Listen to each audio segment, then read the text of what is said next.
സ്ഥലമാണ് ഇവിടെ ഉണ്ടായിരുന്നത് കേട്ടോ സൈഡിൽ. അപ്പം ഞാനത് നമ്മൾ പാർക്കിലൊക്കെ കാണത്തില്ലേ അതുപോലെ ഒരു വഴി പോലെ ആക്കിയെടുത്ത്.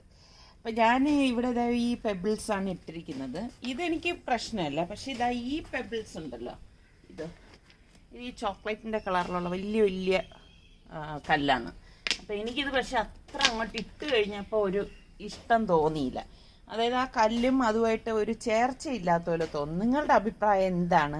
അപ്പം ഞാൻ പറഞ്ഞ് ഇത് മാറ്റിയിട്ട് ഇനി വെള്ള ഉരുണ്ട ചെറിയ കല്ലല്ലേ, ഇതുപോലത്തെ ഈ ഒരു സൈസിലെ കല്ല് വെള്ള ഇടാന്ന് വിചാരിക്കണം.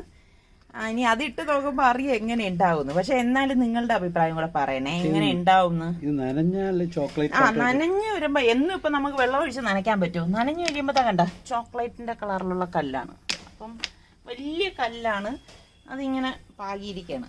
അപ്പം എനിക്ക് ഇങ്ങനെയൊക്കെയാണ് ഇഷ്ടം. പിന്നെ ഞാനിവിടെ കണ്ട മുൻപ് ഞാൻ കാണിച്ചില്ല, ഇത് നട്ടത് കറിവേപ്പില, പിച്ചി 2 അടുത്ത് നട്ട്, പിന്നെ ഈ ഒരു മുല്ല, പിന്നെ ഈ നട്ടിരിക്കുന്നതൊക്കെ കരിവേപ്പില തന്നെയാണ്. ഏതെങ്കിലും ഒന്ന് കിളിക്കട്ടെ എന്ന് വിചാരിച്ച്. പക്ഷേ അത് തന്നെ, അതിലൊരു കുറവും വരാൻ പാടില്ല. അപ്പൊ എനിക്ക് ഇവിടെ നല്ല എന്തെങ്കിലുമൊക്കെ ചെടി വെക്കണം വലിയ ആഗ്രഹം. അതുകൊണ്ടാണ് ഞാനിതാ ഇവിടെ നിസാർക്കാർക്ക് ഒട്ടും ഇഷ്ടപ്പെട്ടില്ല കേട്ടോ ഞാനിവിടെ ഈ ഒരു സ്റ്റാൻഡ് പണിയിച്ചത്. ഞാൻ ഇങ്ങനെ പണിയിച്ചെന്തെന്ന് വെച്ചാൽ ഞാൻ വിചാരിച്ച് നല്ല പോട്ട് ഒക്കെ ഉണ്ടെങ്കിൽ, പോട്ടല്ലല്ലോ നമ്മളെ ബാഗുണ്ടല്ലോ, ഡ്രോ ബാഗിൽ ഇത് ചെടി വെച്ചിട്ട് വെക്കാം എന്നാണ് വിചാരിക്കണത്. അപ്പോൾ ഇവിടെ വെക്കാൻ പറ്റിയ നല്ല ചെടികൾ എന്തൊക്കെ ഈ ഭാഗത്ത് വെക്കാൻ പറ്റിയത് കേട്ടാ ഒന്ന് പറയണേ. അപ്പോൾ ഇത് ഇങ്ങനെ ആക്കി എടുത്തിരിക്കുകയാണ്. അപ്പോൾ ചിലപ്പോൾ ഇതിൻ്റെ രൂപം ഇനിയും മാറും കേട്ടോ. ഞാൻ പറഞ്ഞില്ലേ കല്ലൊക്കെ ചേഞ്ച് ചെയ്യുന്നു. ഇതിങ്ങനെ വന്ന് നമ്മൾക്ക് തന്നെ ഇതുപോലെ മനസ്സിൽ ഐഡിയ ഉണ്ടെങ്കിൽ ഇതുപോലെയൊക്കെ ഭംഗിയാക്കി എടുക്കാം കേട്ടോ. ഈ സൈഡിൽ വെച്ചിരിക്കുന്ന സംഭവം എന്താന്ന് കണ്ടോ? നിങ്ങൾ ആരും ചിരിക്കരുത് കേട്ടോ, സർവേ കല്ലാണ് സംഭവം. അതുപോലെ സർവേ കല്ലാണ് ഇങ്ങനെ കംപ്ലീറ്റ് ഇങ്ങനെ ചെയ്തിരിക്കുന്നത്.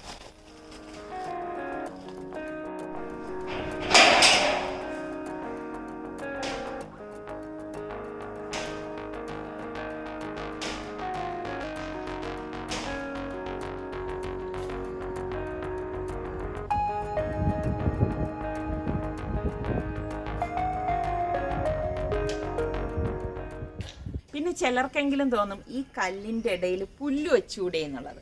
അപ്പോൾ ഞാൻ ഫ്രണ്ടിൽ പുല്ല് വെക്കാനാണ് ഉദ്ദേശിക്കുന്നത്. അപ്പോൾ ഇതിൻ്റെ ഇടയിലും കൂടി പുല്ല് വന്നു കഴിഞ്ഞാൽ അത്ര ഒരു അട്രാക്ഷൻ ഉണ്ടാവത്തില്ല.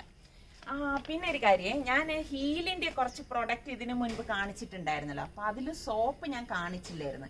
കാരണം ഞാൻ ഉപയോഗിച്ച ശേഷം നിങ്ങൾ എടുത്ത് അതിനെക്കുറിച്ച് പറയാമെന്ന് എഴുതിയിട്ടാണ് കാണിക്കാത്തത്. വരുന്നത് ഞാനിപ്പോൾ കാണിച്ചു തരാമേ.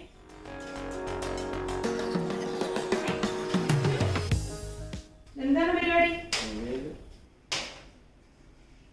ഇത് കണ്ടോ, ഇതാണ് ഹീലിന്റെ സോപ്പ്. പല വെറൈറ്റിയിലുണ്ട് കേട്ടോ. ഇത് മക്ക green tea and avocado soap, olive soap, strawberry pulp soap, banana cream soap. ഞാനിത് ഉപയോഗിച്ചപ്പോഴേക്ക് നല്ല പ്രോഡക്റ്റ് ആയിട്ട് നല്ല മണവും, പിന്നെ ഹെർബൽ അല്ലേ, അപ്പൊ അതുകൊണ്ട് തന്നെ നമുക്ക് വേറെ ദൂഷ്യമൊന്നുമില്ല. അപ്പൊ ഞാൻ പല സോപ്പ് ഉപയോഗിക്കുമ്പോൾ എനിക്ക് പ്രശ്നം ഉണ്ടായിട്ടുണ്ട്. അപ്പോൾ അതുകൊണ്ടാണ് ഞാനിത് ഉപയോഗിച്ച ശേഷം നിങ്ങളുമായിട്ട് ഷെയർ ചെയ്യാമെന്ന് വിചാരിച്ചത്. ഞാനിപ്പോൾ കാണിച്ചു തരാം കേട്ടോ. ഞാനിവിടെ മക്ക ഗ്രീൻ ടീ അവക്കാഡോ സോപ്പാണ് കാണിക്കാൻ പോണത്.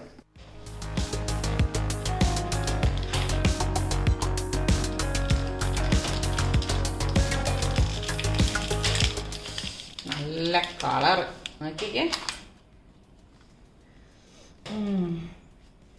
എനിക്ക് സത്യം പറഞ്ഞ ഈ മണമുള്ള സംഭവമൊക്കെ എത്ര മണത്താലും മതി വരില്ല കേട്ടോ.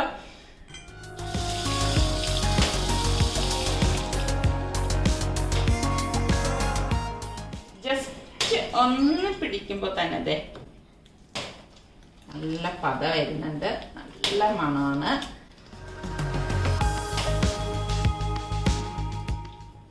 നല്ലൊരു ഫ്രഷ്നെസ് ഫീൽ ചെയ്യും കേട്ടോ. ഈ ഒരു മണം എന്ന് പറഞ്ഞു കഴിഞ്ഞാൽ എല്ലാം ഞാൻ ട്രൈ ചെയ്തു, അപ്പോഴൊക്കെ നല്ല നിങ്ങൾക്ക് മണം അടിക്കുമായിരുന്നെങ്കിൽ ഞാൻ അങ്ങോട്ടേക്ക് കാണിച്ചതിന്. നല്ല മണമാണ്.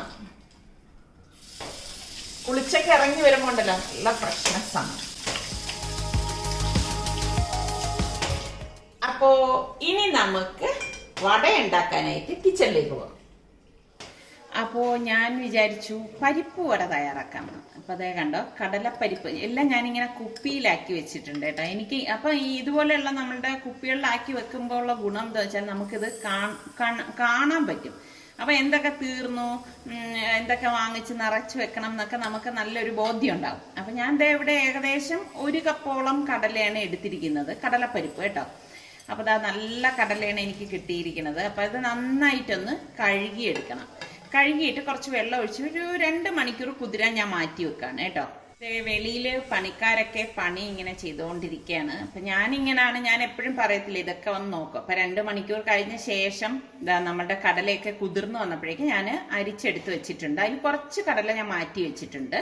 അപ്പൊ ഈ കടലപ്പരിപ്പ് നമ്മൾ അരച്ചെടുക്കുമ്പം ഒട്ടും വെള്ളം ചേർക്കാൻ പാടില്ല കേട്ടോ. അത് പ്രത്യേകം ശ്രദ്ധിക്കണം. 2 ബാച്ചായിട്ടാണ് ഞാൻ ഇവിടെ ഇത് അരച്ചെടുക്കുന്നത്. വല്ലാതെ അങ്ങ് സ്മൂത്ത് ആയിട്ട് അരച്ചെടുക്കുകയും വേണ്ട, കുറച്ച് തരിതരിപ്പ് വേണം കേട്ടോ. പിന്നെ ഇതൊക്കെ ഓരോരുത്തരുടെ ഇഷ്ടങ്ങളാണ്. എന്നാലും പരിപ്പ് വടയ്ക്ക് നമ്മൾ ഇങ്ങനെ അരച്ചെടുക്കുന്നതാണ് നല്ലത് കേട്ടോ. അപ്പൊ ഞാൻ ഈ ഒരു പരുവത്തിനാണ് അരച്ചെടുത്തിരിക്കുന്നത്. അപ്പൊ ഇത് നമുക്ക് ഇതുപോലെ ഒരു ബൗളിലേക്ക് മാറ്റി കൊടുക്കാം. അപ്പൊ അടുത്ത ബാച്ചും ഞാൻ ഇതുപോലെ തന്നെയാണ് അരച്ചെടുക്കണത്. ഇതുപോലെ അരച്ചെടുത്തിട്ടുണ്ട്. ഞാൻ പറഞ്ഞതുപോലെ നിങ്ങൾ ഒട്ടും വെള്ളം ചേർക്കുകയേ ചെയ്യരുത് കേട്ടോ. എന്നിട്ട് ബാക്കി ഞാൻ കുറച്ച് കടലപ്പരിപ്പ് മാറ്റി വെച്ചില്ലേ, അത് ഇതിലേക്ക് ഇട്ട് കൊടുക്കാണ്. പിന്നെ നമുക്കൊരു ഇതുപോലെ ഒരു പീസ് ഇഞ്ചി വേണം. വറ്റൽമുളക് ഞാനൊരു 6 എണ്ണം എടുത്തിട്ടുണ്ട്. അതുപോലെ തന്നെ 6-7 പച്ചമുളക്, കുറച്ച് കറിവേപ്പില. ഈ എരിവിന്റെ പാകത്തിന് നിങ്ങൾ എടുത്താൽ മതി. ഈ ഇഞ്ചിയും 1 ടീസ്പൂൺ പെരിഞ്ജീരകവും കൂടി ഇട്ടിട്ട് നമുക്ക് ഇതുപോലെ ഒന്ന് കറക്കിയെടുക്കണം. പെരിഞ്ജീരകം മസ്റ്റായിട്ട് ചേർക്കണം കേട്ടോ, എങ്കിലേ ആ ഒരു പരിപ്പ് വടയ്ക്ക് നല്ല ടേസ്റ്റ് ഉണ്ടാകത്തുള്ളൂ. അതിന് ശേഷമാണ് ഞാൻ വറ്റൽമുളകും പച്ചമുളകും കറിവേപ്പിലയും കൂടി ഇട്ടിട്ട് കറക്കിയെടുക്കുന്നത്. അത് ഒരുപാട് അങ്ങ് അരയാൻ പാടില്ല. അതുകൊണ്ടാണ് ആദ്യം നമ്മൾ ഇഞ്ചി അടിച്ചെടുത്തത്. അപ്പൊ ഈ ഒരു പരുവല്ല, കുറച്ചുകൂടെ ഒന്ന് ചെറുതായി വരണം. അപ്പൊ ഈ പരുവം ഇങ്ങനെ ചതച്ചെടുക്കത്തില്ലേ, ആ ഒരു പരുവത്തിന് വേണം നമ്മളിത് എടുക്കാനുള്ളത്. എന്നിട്ട് നമ്മുടെ ഈ കടല അരച്ചതിന്റെ കൂട്ടത്തിൽ ഇട്ടിട്ട് 1 ടീസ്പൂൺ കായപ്പൊടിയും പാകത്തിനുള്ള ഉപ്പും കൂടി ഇട്ട് കൊടുക്കാം. അപ്പൊ ഇതിൽ ഞാൻ ഉള്ളി ചേർക്കുന്നില്ല കേട്ടോ. എന്നിട്ട് കൈകൊണ്ട് നന്നായിട്ടൊന്ന് മിക്സ് ചെയ്ത് കൊടുക്കണം. അപ്പൊ ഇത് കറക്റ്റ് പരുവായിരിക്കും. അപ്പൊ ഞാൻ എടുത്ത് പറയാണ്, നിങ്ങൾ അരയ്ക്കുമ്പോൾ ഒട്ടും വെള്ളം ചേർക്കരുത്. വെള്ളം ചേർത്ത് കഴിഞ്ഞാൽ അത്ര അങ്ങോട്ട് ശരിയാവത്തില്ല. ആ ഒരു ഈർപ്പത്തിൽ തന്നെ നമുക്ക് അരച്ചെടുക്കാൻ സാധിക്കും. എന്നിട്ട് ഇത് കൈവെള്ളയിൽ വെച്ച്, അതായത് ഉരുട്ടിയിട്ട് കൈവെള്ളയിൽ വെച്ച് ഇതുപോലെ ഒന്ന് അമർത്തി കൊടുത്താൽ മതി കേട്ടോ. അപ്പോഴേക്ക് നമ്മുടെ പരിപ്പ് വടയുടെ ആ ഒരു ഷേപ്പ് കിട്ടും. അപ്പൊ ഞാൻ ഈ ഒരു രീതിയിലാണ് എടുക്കുന്നത്. ഇനിയിപ്പോൾ പരിപ്പ് വടയുടെ സൈസ് എന്ന് പറയുന്നത് നിങ്ങൾക്ക് വലുതുവാണെങ്കിൽ വലുതുണ്ടാക്കാം, ചെറുതുവാണെങ്കിൽ ചെറുത് റെഡിയാക്കാം. ഈ ഒരു പരുവത്തിന് എടുക്കണം. അപ്പൊ എണ്ണ ഞാൻ ഒരു പാനിലേക്ക് ഒഴിക്കുകയാണ്. ഞാൻ ഒരുപാട് എണ്ണയൊന്നും അങ്ങനെ ഒഴിച്ചെടുക്കാറില്ല കേട്ടോ, കാരണം വേസ്റ്റ് ആയി പോകുന്നുണ്ട്. അപ്പോൾ അത്യാവശ്യത്തിന് മാത്രമുള്ളത് ഒഴിച്ചിട്ട് ഇതുപോലെ ഒരു സമയം ഒരു 3 പരിപ്പ് വട ഉണ്ടാക്കത്തക്ക രീതിയിലുള്ള എണ്ണ ഒഴിച്ചിട്ടുള്ളൂ. എന്നിട്ട് ഇതുപോലെ ഇട്ടിട്ട് നമ്മൾ ഫ്ലെയിം ഒന്ന് കുറച്ചിട്ട് തിരിച്ചും മറിച്ചും ഇട്ടിട്ട് നമ്മളിത് ഫ്രൈ ചെയ്തെടുക്കുകയാണ് ചെയ്യണം. കാരണം അതിൻ്റെ ഉൾഭാഗം വെന്ത് കിട്ടണം. അല്ലാതെ നമ്മൾ തീ കൂട്ടി വെച്ചിട്ട് മൊരിഞ്ഞൊന്നും എഴുതിയിട്ട് എടുക്കരുത്. അപ്പൊ കുറച്ച് വെച്ചിട്ട് വേണം നമ്മളിത് റെഡിയാക്കി എടുക്കാനുള്ളത്. അപ്പൊ തിരിച്ചും മറിച്ചും ഇടയ്ക്കിടയ്ക്ക് ചെയ്തു കൊടുക്കണം. ഒരെണ്ണം കൂടി ഞാൻ കാണിച്ചു തരാം. ഇതുപോലെ ഉരുട്ടിയ ശേഷം കൈപ്പത്തിയിൽ വെച്ചിട്ട് ഇതുപോലെ ഒന്ന് അമർത്തി കൊടുത്താൽ മതി കേട്ടോ. ശരിക്കും ആ ഒരു പരിപ്പ് വടയുടെ ഷേപ്പ് നമുക്ക് കിട്ടും. കണ്ടോ ഇതുപോലെ. അപ്പൊ നല്ല ഒരു ഗോൾഡൻ കളർ അല്ല, നല്ലൊരു ബ്രൗൺ കളർ വരുമ്പോഴേക്ക് കണ്ടോ ഈ ഒരു കളറിലാണ് നമ്മൾ പരിപ്പ് വട റെഡിയാക്കി എടുക്കുന്നത്. അപ്പോൾ എണ്ണയൊക്കെ അടങ്ങിയിട്ടുണ്ട്. നമ്മളുടെ സൂപ്പർ പരിപ്പ് വട ഇവിടെ റെഡി ആയിട്ടുണ്ട്. അപ്പോൾ അടുത്ത ബാച്ച് ഞാൻ ഇതുപോലെ ഇട്ടിട്ട് ഫ്രൈ ചെയ്തെടുക്കുകയാണ് ചെയ്യുന്നത്. അപ്പോൾ ഇന്നിപ്പോൾ ഞാൻ പരിപ്പ് വട ഉണ്ടാക്കാനുള്ള കാര്യം എന്ന് വെച്ചാൽ വെളിയിൽ പണിക്കാരൊക്കെ നിൽക്കല്ലേ, അപ്പോൾ അവർക്കും കൂടി കൊടുക്കാൻ വേണ്ടിയിട്ടാണ് ഇത് തയ്യാറാക്കുന്നത്. എന്ന് എന്തെങ്കിലുമൊക്കെ സ്നാക്ക് ഞാൻ ഉണ്ടാക്കി കൊടുക്കാറുണ്ട് കേട്ടോ. അപ്പോൾ നമ്മുടെ പരിപ്പ് വട എല്ലാം ഇവിടെ റെഡി ആയിട്ടുണ്ട്. ഇത് നല്ല കറുമറാന്നുള്ള പരിപ്പ് വടയാണ് കേട്ടോ. നല്ല അടിപൊളി ടേസ്റ്റ് ആണ്. നിങ്ങൾ ട്രൈ ചെയ്യാത്തവർ ഈ രീതിയിലൊന്ന് ട്രൈ ചെയ്ത് നോക്കിയിട്ട് ഫീഡ്ബാക്ക് തരണേ. അപ്പം അതിനിടയിൽ തന്നെ ഞാൻ ചായക്ക് വെച്ചിട്ടുണ്ടായിരുന്നു. അപ്പോൾ അവർക്കുള്ള ചായയും നമുക്കുള്ള ചായയൊക്കെ ഒന്ന് ഒഴിച്ചെടുക്കുകയാണ്.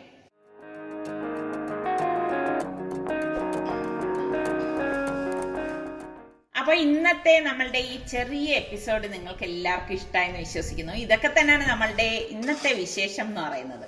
അപ്പോൾ നമ്മുടെ ചാനൽ സബ്സ്ക്രൈബ് ചെയ്യാത്തവരുണ്ടെങ്കിൽ സബ്സ്ക്രൈബ് ചെയ്യാനും ലിങ്ക് ഷെയർ ചെയ്യാനൊന്നും മറന്നു വരുതേ. അടുത്തിനി നല്ല റെസിപ്പിയോ വ്ളോഗുമായിട്ടൊക്കെ വരുന്നവരെ എല്ലാവർക്കും ബൈ. എങ്ങനെയുണ്ട് ചായ? ചായ കൊള്ളാം. വട പോലത്തെ തട്ടുകടയിലൊക്കെ വാങ്ങിക്കത്തില്ലേ അതുപോലത്തെ.